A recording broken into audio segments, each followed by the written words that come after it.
বিশ্বের বিভিন্ন দেশের সাথে বাংলাদেশের পণ্যের উপর যুক্তরাষ্ট্র যেই ৩৭% শুল্ক আরোপ করেছে তা নিয়ে ঢাকায় বিভিন্ন আলোচনা ও বিশ্লেষণ চলছে।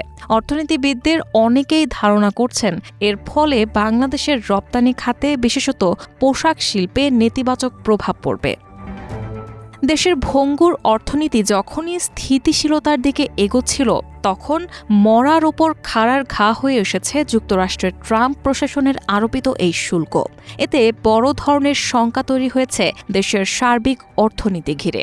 যুক্তরাষ্ট্র এটাকে রিসিপ্রোকাল ট্যারিফ বা পাল্টা শুল্ক বলে অভিহিত করেছে। তারা বলেছে, যেসব দেশ এতদিন মার্কিন পণ্যের ওপর উচ্চ শুল্ক নির্ধারণ করে রেখেছিল সেই সব দেশের পণ্যে পাল্টা শুল্ক আরোপ করেছেন দেশটির প্রেসিডেন্ট ডোনাল্ড ট্রাম্প। হোয়াইট হাউসের প্রকাশিত এক তালিকায় বলা হয়েছে, বাংলাদেশ মার্কিন পণ্যের ওপর ৭৪% পর্যন্ত শুল্ক আরোপ করেছে।